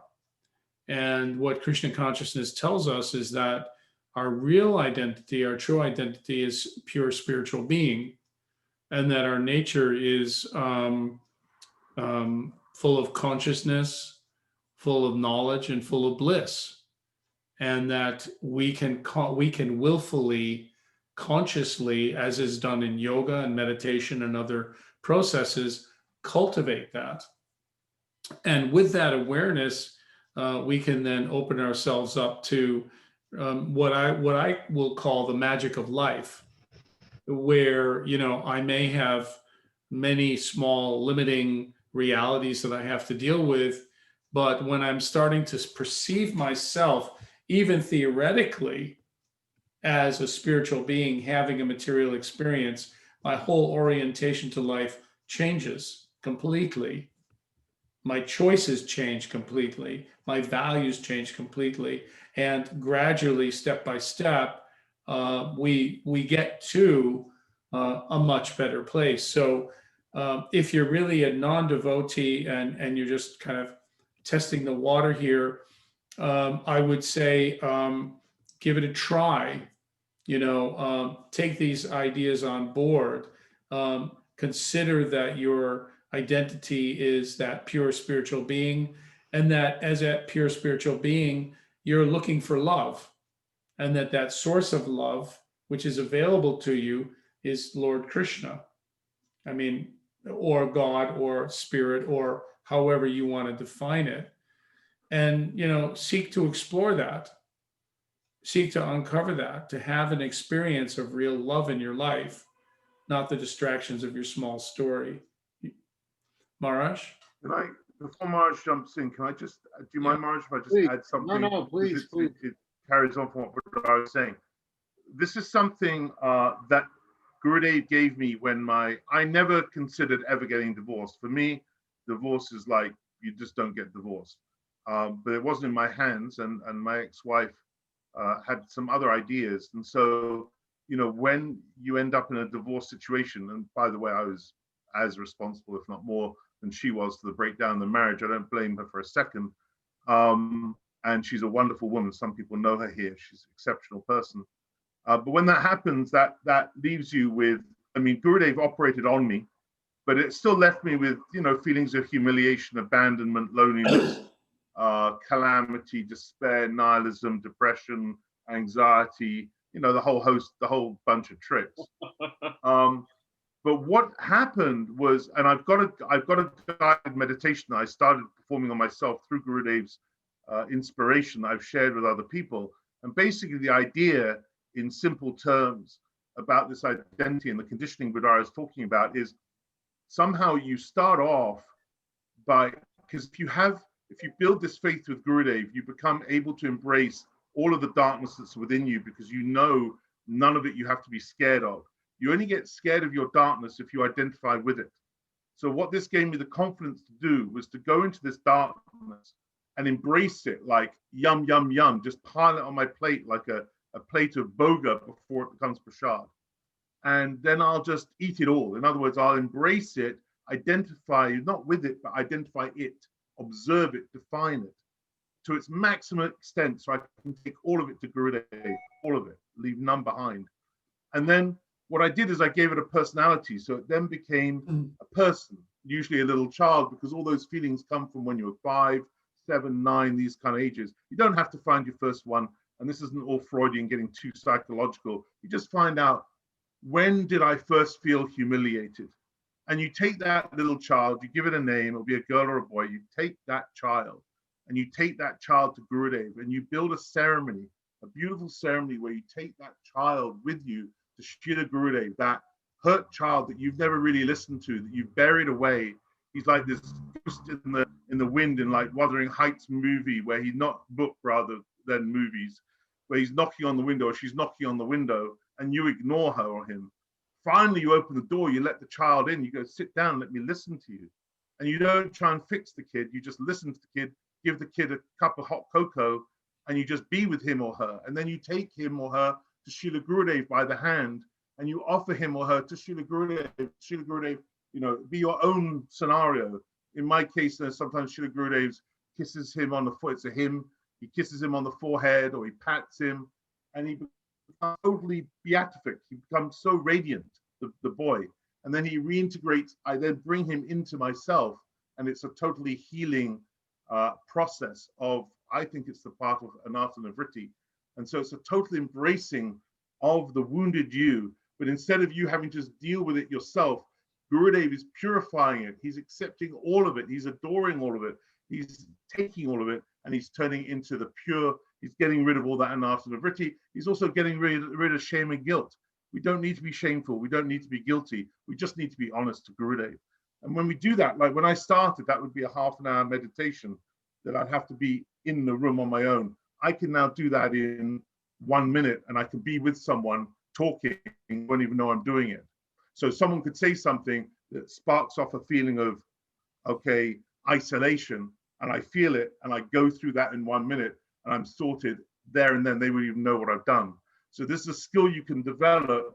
Totally Bhakti Yoga. It's alchemical, it's shamanic, it's beautiful. Carl Jung would love it.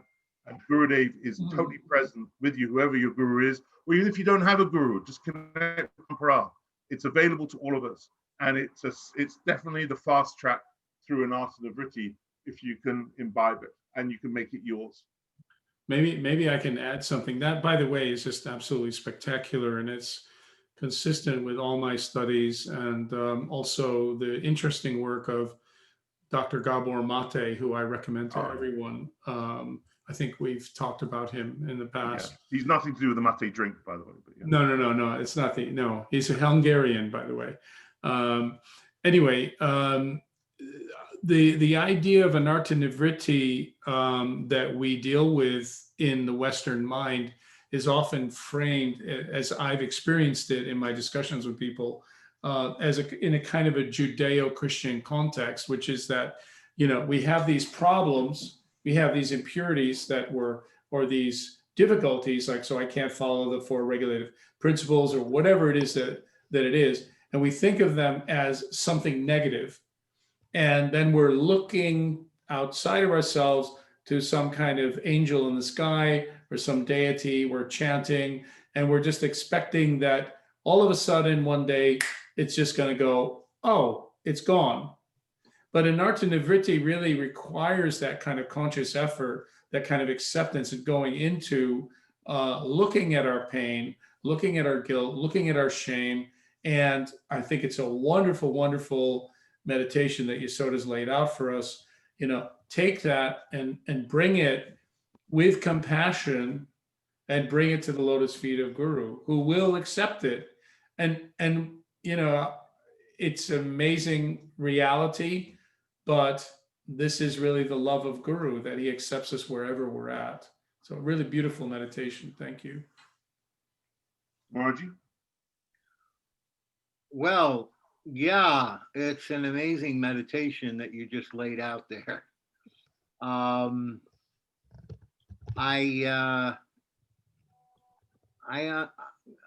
don't know whether I can't.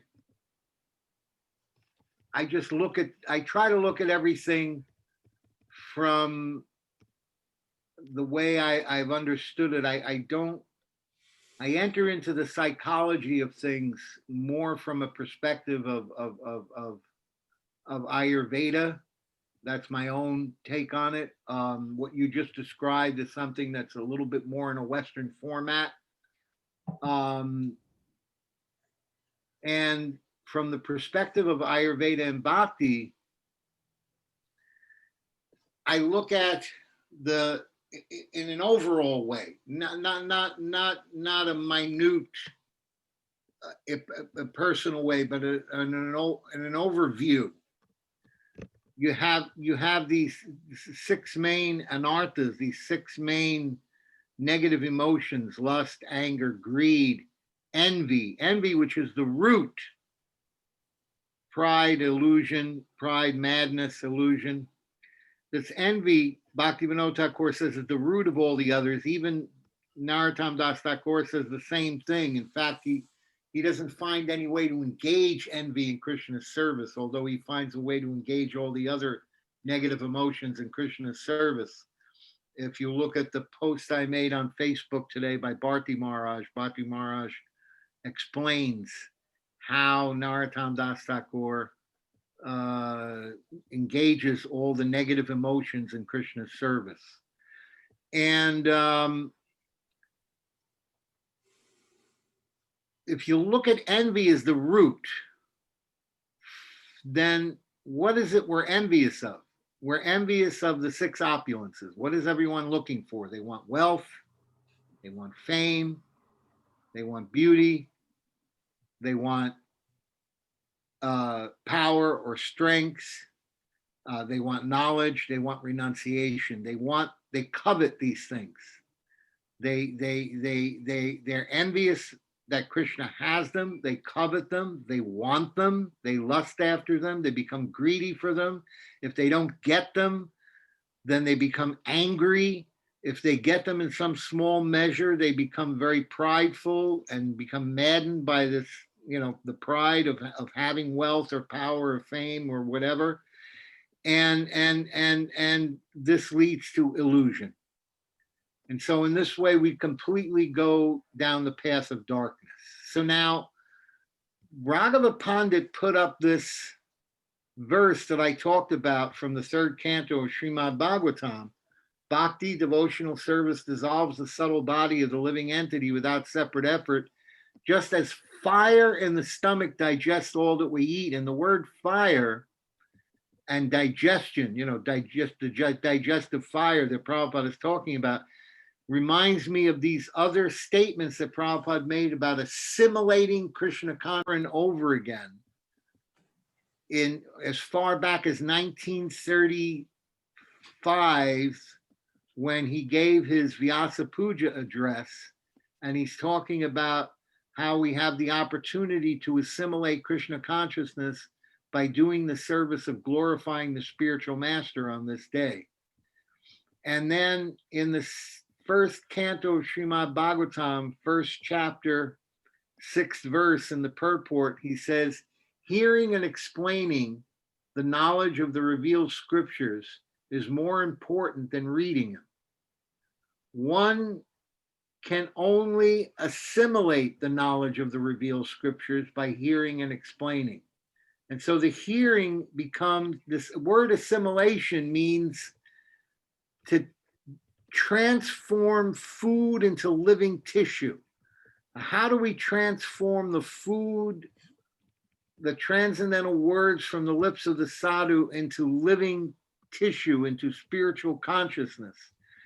And in the 25th verse of that same chapter, 3:25-25, in the purport, Srila Vishwanath Chakravarti Thakur says, from excellent association of devotees, stories of my pastimes become nectar for the ears, and from inferior association, there is only bhajana kriya, but the stories do not become nectar. Thus, from excellent association, the stories cause anartha nivritti. Then the stories cause nishta. Then those stories become directly realization of my great qualities. Those topics then produce ruchi. Then they are pleasing to the ear and the heart. Then from the taste of those topics, asakti, and then bhav for the Lord, who destroys material existence, appears, and then prem in that order.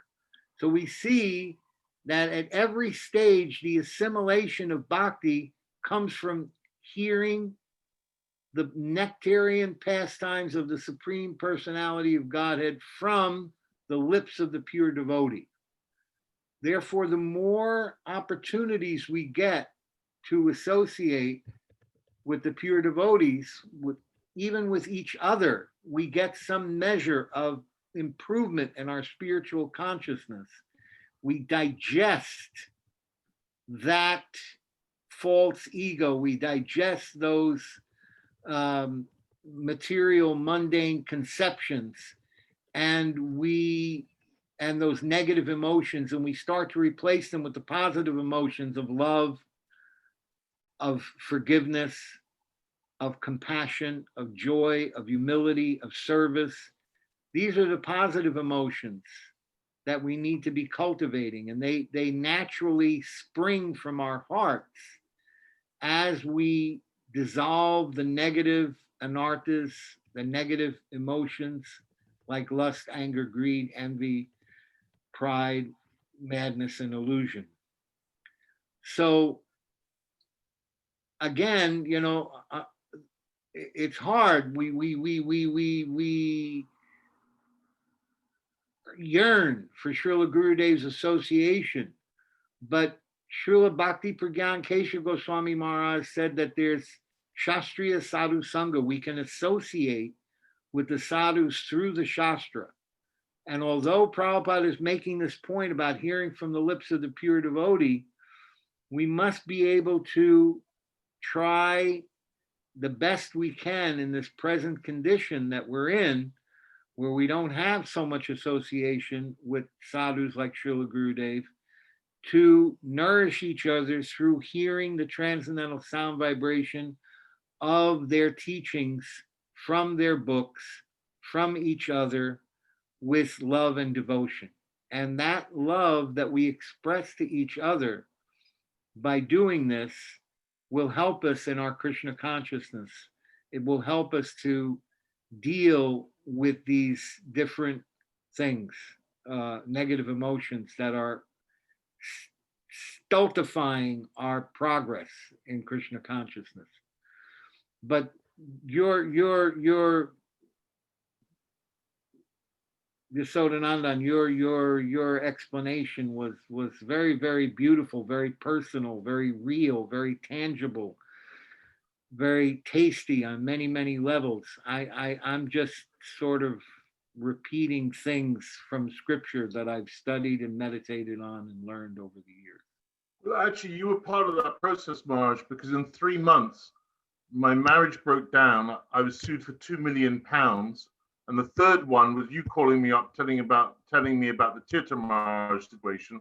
And your one actually was the worst one of the 3. And so in those 3 months, I think if Gurudev hadn't intervened in my life in that way, I don't know whether I would have been able to really survive and prosper. He turned it around with that meditation from what could have been an ontological disaster into something very, as you said, tasty. So Gurudev's so active in our lives. It's 9:27. Let me just Bhudhara, sorry. Really quickly. Yeah. I think the principle that unifies both your really splendid meditation and Maharaj's erudite presentation of the philosophy, they're both connected to that idea of associating with the pure devotee, hearing Harikatha, surrendering, Atma Nivedanam, giving ourselves over to the lotus feet of Guru. So, I mean, that's what I'm hearing. I'm seeing that unifying principle in both presentations. Yeah, I think actually, Maharaj, I mean, we have a really sweet relationship anyhow, but I have on occasion had the good fortune to inquire about Sankhya philosophy from you. It's something that's deeply interesting to me, as long as it's in service to bhakti and in service to our ultimate goal. I'd love to explore more, because every time I listen to you, it kind of like extra things get linked up, and I'm like, the map gets bigger and more coherent at the same time. It's 9:28. I don't think there's any point taking another question. We won't be able to do it justice. I'm really sorry to those whose questions we could not cover. You know, it was impossible. The answers were so rich, and the questions were so flourishing and flowing.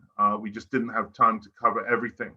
Tarun Krishnadas, is it possible you could save the chat? I'm too deficient technically to know how to do that, but I don't want to lose it because there's so many good ideas in there. Some of them came directly to me as well, as opposed to everyone. So somehow we need to keep the room open until we figured out how to export the chat, because I want to capture all those ideas and move it on. Okay, I'll look that up now. Give button on the chat. What's that? Yeah, on the right bottom, there's. Don't worry. He can. Yeah, he'll figure it out. Then the other thing is, could you possibly post the WhatsApp link? Because some people have come from all different ways into the Zoom chat. The best way to hear about what we're doing next is on the WhatsApp link. So if you could kindly, Tarun, post the WhatsApp link into the Zoom chat, and anyone who wants to be part of our WhatsApp group, copy and paste that quickly into WhatsApp before you leave the Zoom room. That would be great. Okay, and I'm going to post. Was that clear? Facebook I don't know if I page. explained myself clearly there. Is that clear? Tarun? Yeah, it was clear. I'm also going to post a Facebook page for anyone out who wants to connect via there. I'm just going to get the WhatsApp link. Page? Holistic Bhakti. Oh, Holistic Bhakti. Oh, okay. Okay, so a couple of postings going up on the Zoom chat now, the WhatsApp link and the Facebook link. Our next Holistic Bhakti will be in 2 weeks' time on the 30th of December. The subject matter and the presenters will be announced shortly. That was absolutely stunning start. Bhudhara, thank you. I mean, I can't thank you enough. I had no doubt it was going to be stunning. It was stunning, and thank you so much. And Shripad Bhaktivedanta Bhagavat Maharaj, beautiful contribution. You guys are a really good double act, actually. And when your beard comes back, Maharaj, you'll be an even more formidable double act. I never saw you as a double act, but you actually really are. Fantastic. He thinks we were brothers in a previous lifetime. Yeah, I just gonna say, I had this theory. You might be brothers in this lifetime. You should check the DNA records. No, it's really tremendous. You bounce off each other. Fantastic. Can I be the younger brother? Can I be the younger leg? Yeah, great. Oh my God, I can't get a white beard. My beard's still brown, unfortunately. Never mind. Oh, great. And thank you for the great questions, really tremendous questions, both the anonymous ones and the non-anonymous ones. Kamala, thank you for being so honest and really getting the heart on the table so early in the game. I think that really, it's amazing on Zoom how devotees can, you know, I have a lot of non-devotee friends, relatives, and they go on Zoom and they complain of its impersonality. And frankly, I get more personality in Zoom than I sometimes get inside a temple room, because I don't know, somehow Gurudev creates the magic where we connect on Zoom through our heartfelt, you know, greed and honesty. And I'm just melt. I mean, the number of times I've been on the verge of tears or actual tears in these different kinds of sessions. We've got the glorification of Gurudev every Sunday at 12 midday GMT, and some of the offerings are just, they're like volcanic eruptions of love, just like pouring into your heart. It's unbelievable. And we start off in the same way here. So I'm really thanking, I want to firstly thank our the co-organizers, who any of you can jump in a minute and say whatever you want or not, as the case may be. To Krishna Das, Vishnu Priya Das, and Hari Krishna Das. Beautiful serving with you. I feel honored. I feel heart melted to be serving with you. The speakers are fantastic, but also the Shravan, the fact that you guys have all turned up, nearly 40 of you, and you're all, I can tell, listening intensely and attentively. That Shravan is also savor. It's very potent savor, and your Shravan helps my Shravan and the other way around. So for those of you not devotees, Shravan means hearing, but it's not just hearing, it's hearing with an undistracted, meditative,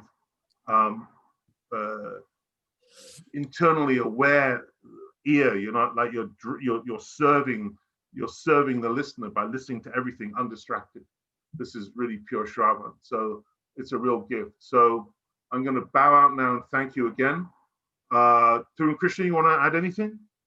Yeah, currently being nagged by my older brother to come downstairs for lighting candles for Hanukkah.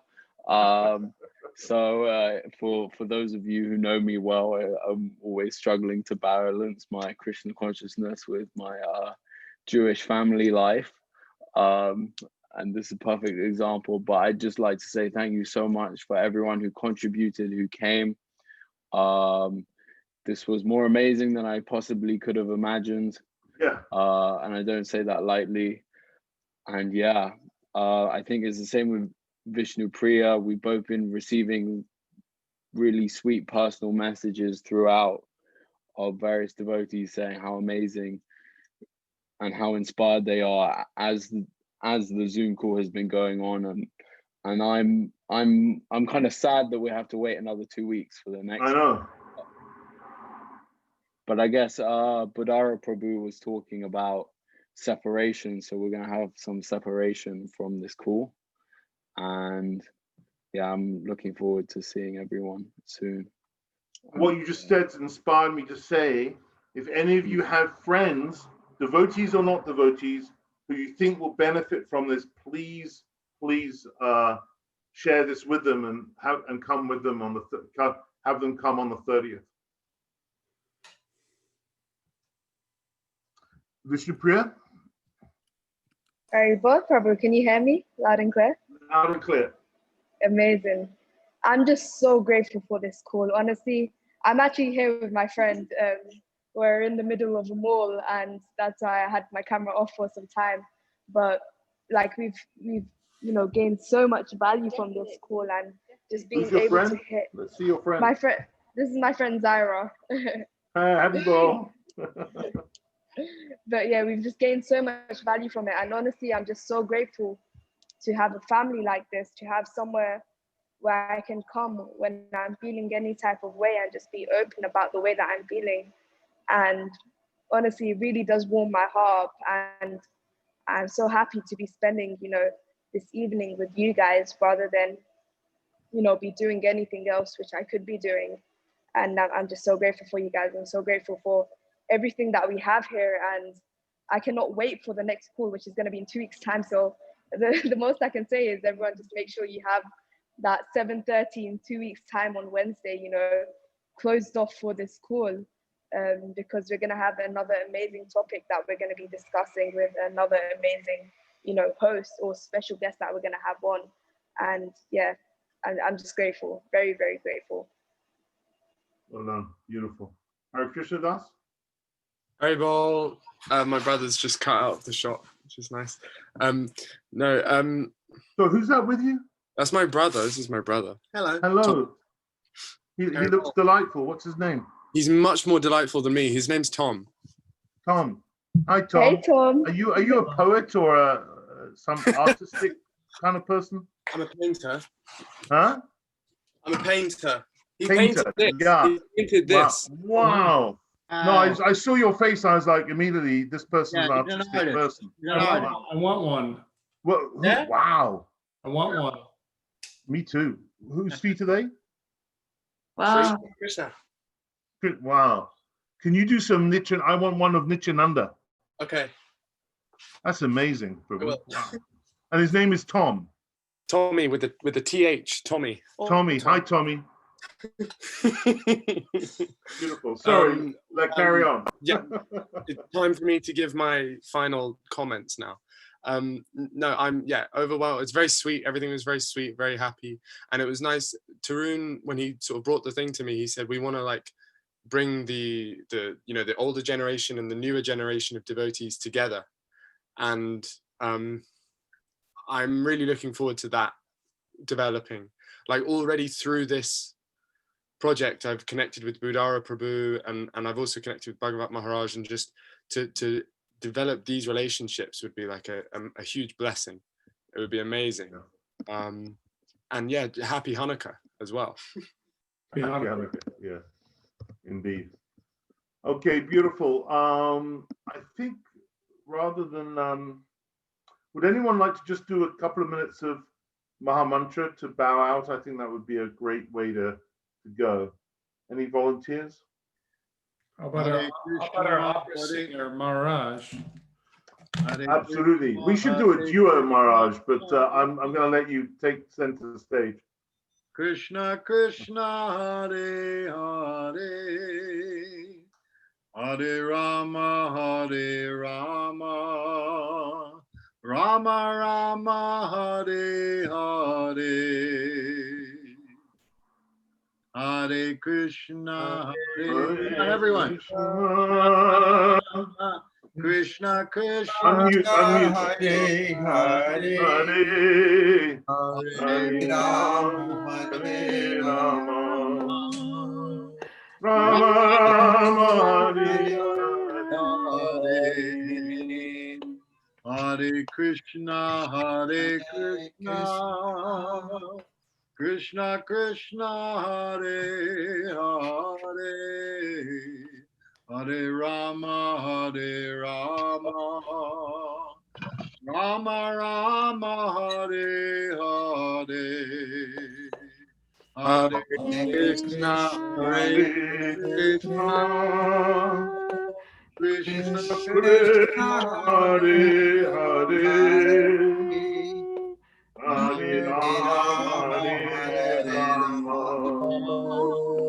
Rama Rama Hare Krishna Hare Krishna Krishna Krishna Krishna Hare Hare Hare Hare Rama Hare Rama Rama Rama Rama Hare Hare Hare Krishna Hare Krishna Krishna Krishna Hare Hare Hare Rama Hare Rama Rama Rama Hare Hare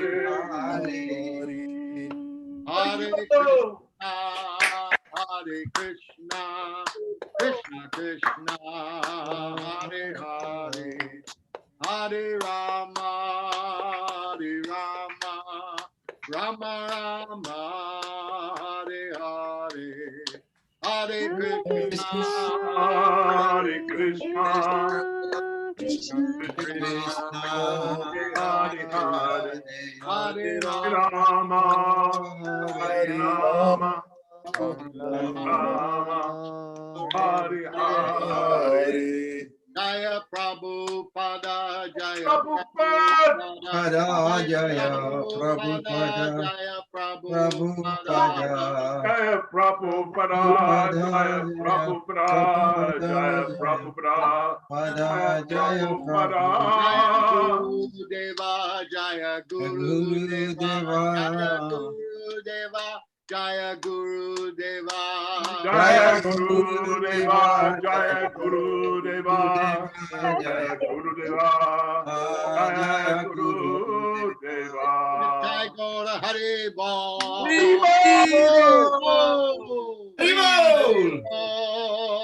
Hari Bol Jai Gaur Hari Bol Hari Bol Hari Bol Hari Bol Jaya Radhe Jaya Radhe Jaya Radhe Jaya Sri Radhe Jaya Radhe Jaya Radhe Jaya Radhe Shri Radhe Jai Jai Sri Radhe Jai Shri Radhe.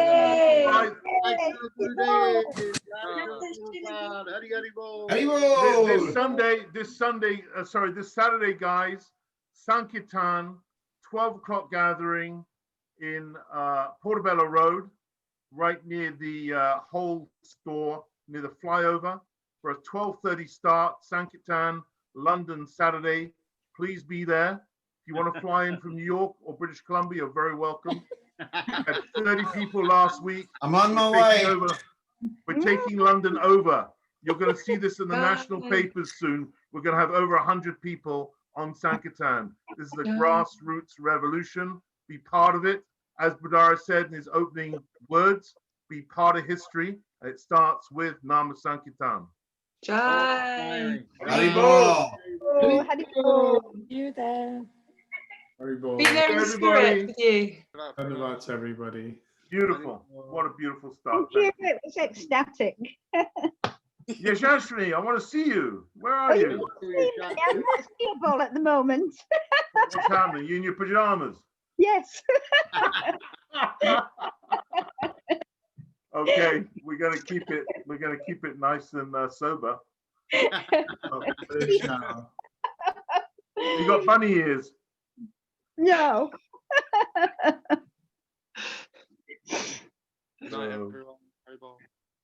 If the organizers could stay behind for 5 minutes, we'll have a quick debrief.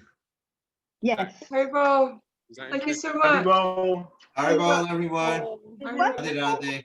The oldies and the youngies. Yashashri, what are you talking about? You're 9 years old. No, I'm not older than that. Sorry. 9.5. You're not making it over 10. Sorry. Guru Dave told me how old. Oh, okay.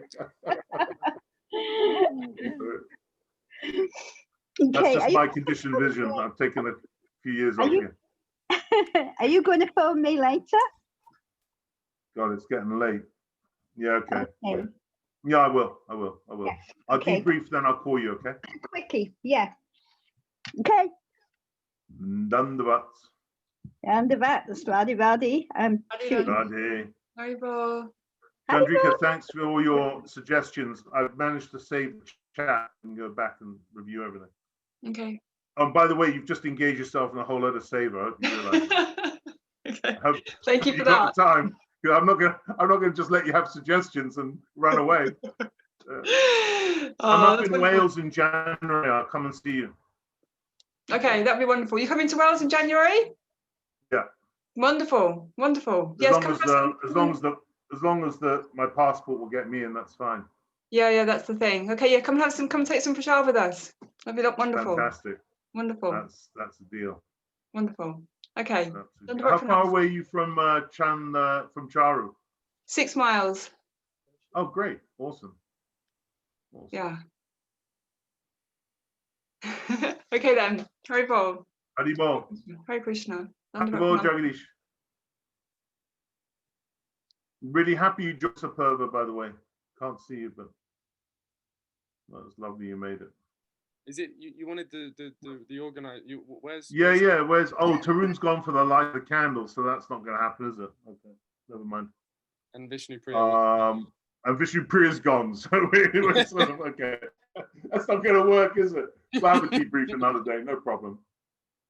Beautiful. Hare Krishna Das, thanks for all your contribution, and don't think just because you weren't involved in the operational side, it doesn't diminish your role or contribution at all. You actually defined for yourself. It was you did a very mature thing because you looked at your nature, you looked at what you were going through, and you clearly saw that you could generate some great ideas, but implementing them was going to be a struggle. So you kept to what you were good at, and you weren't embarrassed to not do what you weren't able to do at the time. And that's actually really mature, and that really helped us because we got the best from you, and it kept all the relationships having a lot of integrity. So full marks for that. Gurudev will be proud of you. Madhav Maharaj will be proud of you for that. Thank you. I'm sure we could create an acronym for that, but I can't think of one right now. What, from maturely leaving jobs? Well, Madhav Maharaj, he loves acronyms. Oh, I see. So yeah, he's like an acronym junkie. It's like unbelievable. Okay, I'm going to sign out now. Right, Dandavat. Haribol. Good night, Haribol.